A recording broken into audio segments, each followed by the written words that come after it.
In a way, last night at that debate, I mean, it was brought up by Mike Bloomberg, the billionaire currently running for president. He was the first one to bring that up in that debate. He's now out with a new TV ad kind of highlighting what he believes are the flaws from the President Donald Trump's administration handling the coronavirus. And so I think, kind of in a way, Bloomberg is leading this effort.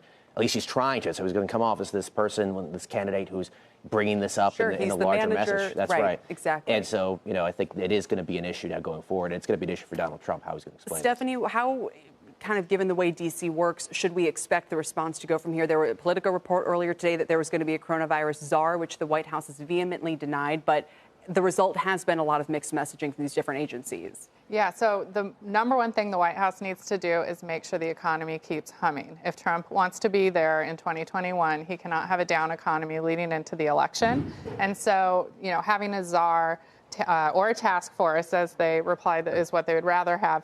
Having, putting more money into the economy to fight this, all these things that they can do to help the economy keep humming and help demonstrate that they're doing something. The real issue here, and thinking about the Bloomberg angle, Trump only has downside with this issue, whereas all the other Democratic challengers have only upside. They can criticize the president, but they don't have to actually do anything. Maybe President Trump should make the coronavirus czar Michael Bloomberg. That would be a wonderful twist. Say, hey, yeah, you're right. You'd be very good at managing this. Why don't you manage this one? Maybe neutralize the threat. But to your point about the economy, we know the first quarter, Stephanie, is probably going to be about 1.5% at best. Maybe now it's going to linger in the second quarter and be a hit. So even if we rebound in Q3, is that going to be enough? Or just so long as it's not down, right? Okay. So long as the economy continues to grow even modestly is probably okay. What we don't want is to actually see a contraction. It would be interesting if Democrats keep hitting him on making cuts to the CDC, if that's going to be brought up. At least proposed cuts to the CDC. That's right. If that's going to keep being brought up, is the market going to get a little skittish with that? I mean, is that a sign that maybe President Trump's going to have a little bit more of a problem with the re-election going forward? And will the markets respond in kind? I'm not sure. I mean, we've seen what the market's done the last few days.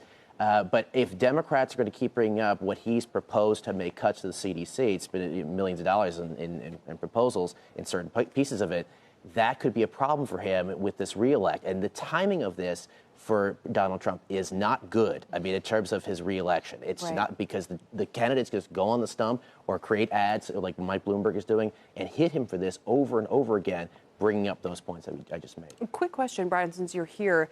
We know Elizabeth Warren, after the Las Vegas debate, did a lot of fundraising, maybe helped her position. Where are we in terms of their ability, other than Mike Bloomberg, to have the kind of money to throw into those campaign ads or those attacks or what have you against the president? Well, that's the question, right? Are they going to have the resources to really do this? Bloomberg's one of them. I think Joe Biden will also have enough money as we get into Super Tuesday in the coming week.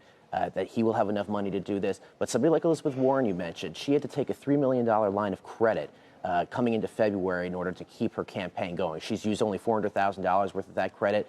But still, the action of taking it is still symbolic. I mean, she is going to have a little bit of a problem with fundraising. I mean, the writing's on the wall here for Elizabeth Warren and the other candidates, Senator Klobuchar, Pete Buttigieg. Are they going to have enough money to put up this kind of attack against Donald Trump with this these coronavirus issues? And where are we on South Carolina and Joe Biden's prospects there? It's make or break, right? That's right. Yeah. I mean, that's supposed to be his firewall. He looks to be in a good position. He did very well in the debate last night. Yeah. Jim Clyburn's come out with his endorsement, the big endorsement for Biden. So that's a good thing for him. Yeah, the latest polling, though, shows he's about neck and neck with Sanders. And the interesting thing we've seen at Sandhill is that the first three primary elections, the undecideds tipped towards Sanders. So one of the last good polls I saw out of South Carolina had 18% undecideds. Wow. And so if Sanders trounces Biden unexpectedly, it's probably over for Biden. And what do you think, Stephanie, final point here, investors need to know if it's over for Biden and Sanders does become the candidate, the presumptive candidate? Yeah, I mean, so I've been speaking with institutional investors over the last 24 hours. They think a lot of this sell-off is obviously coronavirus, but part of it is a reaction to Sanders doing really well in Nevada.